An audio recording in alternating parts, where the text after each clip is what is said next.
The A-League men's transfer window has officially closed, and in this video we are going to have a look at all 13 clubs' ins and outs and rate their transfer windows, kicking off with Adelaide United, a fascinating transfer window from the Reds. You look at some of those departures and there's some big names on the outs. Nestor Irankunda, very exciting to have the Socceroo at one of the biggest clubs in the world in Bayern Munich, but it's a huge loss for Adelaide United, as is Ben Halloran and Hiroshi Ubasuki, two players with experience and two players who were provided a lot to Adelaide's attack over the last few seasons. It's going to be a new look setup for the Reds in attack and in defence as well. Bart Vriens, the experienced Dutch defender, arriving at the club, and that's the area of the pitch that Adelaide, it looks like they're still a little bit weak in, a bit more of a youthful approach maybe in defence this time around for Carl Vert's side, lacking just that little bit of quality. So there's a lot of pressure on Bart Vriens, the 31-year-old, to really secure things at the back for the Reds, because they have been frail in that area of the park over the last few years. Overall, you look at the outs and the ins, the quality isn't quite there. They haven't really matched the players who have left and replaced them with quality replacements in the end. We'll keep an eye on how these young guys go this year for Adelaide United, but overall, I think this is a pretty underwhelming window for Adelaide United fans. I'm going to go 4 out of 10 for the Reds. Next up, Auckland FC. Of course, their inaugural campaign in the A-League men's. Very excited to have Auckland in the competition, and they've put together a pretty impressive team. Jake Brimmer is probably the standout signing, the Johnny Warren medal winner from a couple of years ago. You've got Alex Paulson, obviously former Wellington Phoenix keeper at Auckland FC. What a signing for Auckland. It's a huge pickup for them because he was so good in the A-League last year, one of the best goalkeepers in the A-League last year. Another quality signing joining Auckland FC for their first season is Hiroki Sakai. Keep an eye on the Japanese international defender, has played at the highest level across Europe. Great pickup for Auckland FC. And 3 international players arriving on deadline day yesterday. If you're an Auckland FC fan for your first campaign, you have to be pretty confident with this team that they could contest potentially for finals in their first year. Some impressive signings. I'm going to go 7 out of 10 for Auckland FC. Brisbane Roar needed to do some business in the transfer window because they had an underwhelming season in the A-League men's last time around. Some fascinating signings. Once again, I'm curious to see how Waleed Shaw goes in the A-League. Can play in midfield or at centre-back. Rafael Strike is a fascinating signing as well. An Indonesian striker, 21 years of age, will provide some competition for Tom Waddingham in the forward positions. But the departures of Kai Truman and Tom Aldred are the big ones. Two players who were really integral to Brisbane Roar's defensive setup over the past few seasons. Tom Aldred especially. He was the captain of the side last season as well. You look at the quality there of the ins, and there's potential there. That is for sure. I'm not doubting the quality of those players.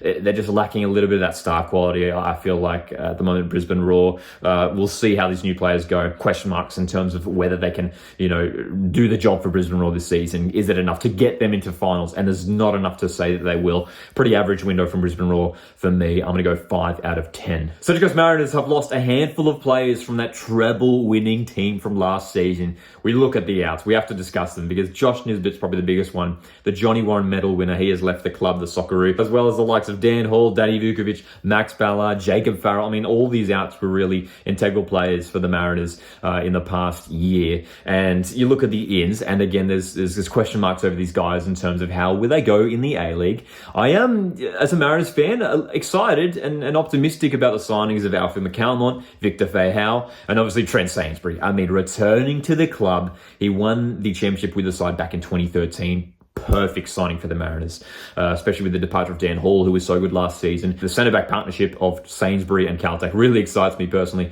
as a Mariners fan, but just question marks in terms of how these players are going to go in the A-League this season.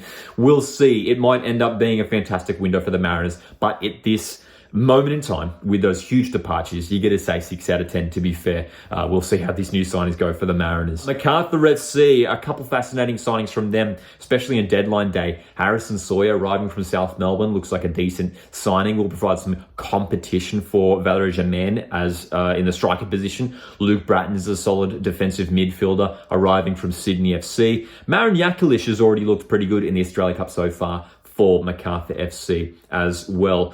Plenty of outs there, some decent ins. Overall, a pretty solid window for Macarthur FC. They haven't really done much wrong. The departure of Rafael Borges Rodriguez was probably the biggest name to depart the club. He was so good for them last season, but they've replaced him with the likes of Yakalish and Economides, who can play in the wide positions. Overall, a pretty solid window for Macarthur FC. I'm going to go 7 out of 10 for the Bulls. Melbourne City.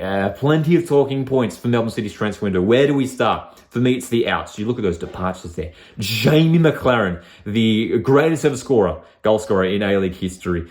Curtis Good, one of the best centre-backs in the A-League in recent years. Folgo Arslan was one of the best midfielders in the A-League last season.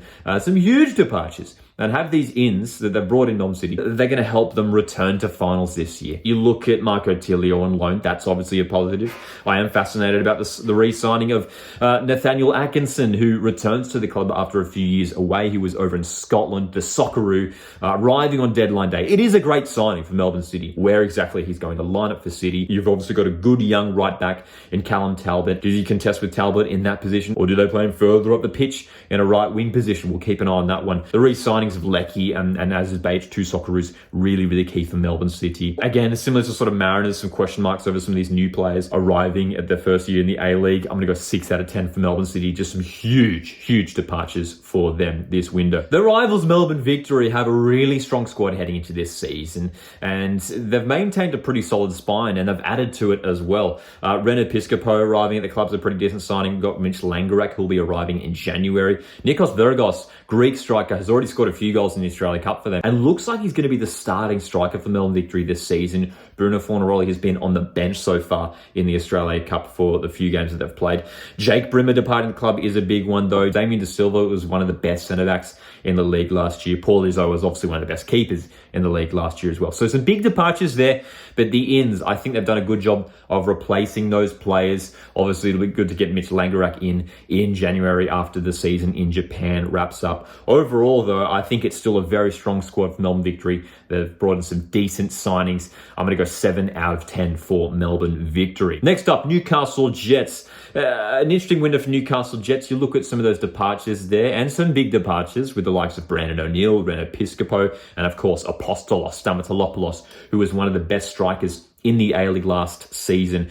Deadline day signing of Wellersol, Brazilian attacker. Can he replicate the goal-scoring feats of Apostolos Stamatolopoulos? A very youthful approach once again for Newcastle under Robbie Stanton. So they're lacking maybe a little bit of experience this year. Could that hurt them this season as they look to return to the finals for the first time since 2018? Overall, though, they're just lacking that star quality. I mean, we'll see how Wellersol goes his first year in the A-League, but there's not enough proven quality for me in those ins there. A pretty quiet window for Newcastle Jets all up. I'm going to go 5 out of 10. Well and truly, the busiest team in this transfer window, it is Perth Glory. Not only change on the field, but off the field. David Zrilic coming in as head coach. Can David Zrilic turn this new crop of players into a winning team in 2024-25? Let's talk about some of those arrivals, because Josh Risdon and Brandon O'Neill are two good signings, players with immense A-League experience. Good players to sort of build your A-League team on. And you look at plenty of these other ends, just so many young players, some players promoted from their academy, and some players coming in from NPL level, and as well a couple of these late signings in the transfer window. Lewis Kunga, Christian Caicedo, South American players arriving at the club. Fascinated to see how they go in the A-League. Darryl Latchman is probably the biggest out for them. He was a key player in defence over the last few years for Perth Glory. I think there's enough reason to be optimistic for this new season at Perth Glory. Just a fresh squad of players. They've put in some decent performances in the Australia Cup this year. Unfortunately, crashed out in the round of 16 for them. But we'll see. It's a new season for Perth Glory. It's a new era. The transfer window, though, overall has been okay. Hoping for maybe some bigger signings in there. But again, we'll see how some of these new faces go settling in the A-League. I'm going to go 6 out of 10 for Perth Glory. It's a pretty stark contrast when you look at Sydney FC now, because they were very quiet in the transfer window. Very deliberate with their moves. And obviously the big one is Douglas Costa arriving at the A-League, arriving at the Sky Blues. Huge signing for the A-League. You look at the other players that they brought in from overseas, they look like pretty decent signings. Anas Wahim, a new creative midfielder. Leo Senna should be that new defensive midfielder, sort of playing that Luke Bratton role we'd expect. Adrian Segicic returning after his loan spell in the Netherlands as well. Obviously, Robert Mack is probably the biggest departure for Sydney FC. He was really good for them over the last few years. but a great replacement in Douglas Costa. And if Costa can stay fit, that would obviously be ideal for Sydney FC. Luke Bratton, another big departure for the Sky Blues as well. But as mentioned, Leo Senna should fill that role. No re-signings, interestingly enough, for Sydney FC. They do have a good sort of, core group of young players in that team who could be set for big seasons this year for Sydney FC. I think they've found the right mix of experience, from overseas and young players who they've, brought up through their academy. I think they've got the right ingredients to have a successful season this year, Sydney FC, under coach Ufuk Talay. I'm really impressed with their window. I think that the signing of Douglas Costa is a fantastic one. I'm going 8 out of 10 for Sydney FC. Wellington Phoenix, one of the teams who were really quiet earlier on in the transfer window, but made some decent signings in the end. You look at the likes of Marco Rojas returning to the club. Japanese duo Kazuki Nagasawa and Hideki Ishige look like a couple decent signings. Head coach Giancarlo Italiano has spoken at length about how he wants to sign players who are versatile. And you look at especially Ishige. This is a guy who can play pretty much any position on the field. So a couple decent signings there. Curious to see how they go in the A-League. Some younger signings coming in as well. Big year for Josh Oluwayemi as well, goalkeeper, who we'd probably expect to be the first choice keeper. Big gloves to fill, replacing the departing Alex Paulson. Some other big outs as well. Oscar Zavada, Ben Old was so good last season, as was Božidar Krajev, and Finn Sermon as well. So that's the only question mark for Wellington Phoenix in terms of that centre-back role. Who's going to partner Scott Wooten at the back? That's going to be a fascinating one for Wellington Phoenix. Some concerns over those departures for Wellington Phoenix, but the ins look pretty solid in the end. I'm going to go 7 out of 10 for Wellington. Western Sydney Wanderers transfer window has been highlighted with the in of Juan Mata, one of the biggest signings in A-League history. Not just Wanderers fans, but all A-League fans, I think, will have their fingers crossed that Juan Mata stays fit for the entire season and has a great impact on the A-League. Joining him at Western Sydney Wanderers this season, new players, Božidar Krajev joining from rivals Wellington Phoenix, great pickup for Western Sydney. Jong Tae-wook, South Korean centre-back, looks like a straight replacement for Marcelo, which is the big out for Western Sydney Wanderers, the captain of the side from last season. He was so good in the A-League in a couple of years that he was here. Jong Tae-wook to slot in defence. Jorrit Hendricks is another big departure, as well as Lockie Brook heading over to the MLS as well. Overall, though, they still have a pretty strong squad.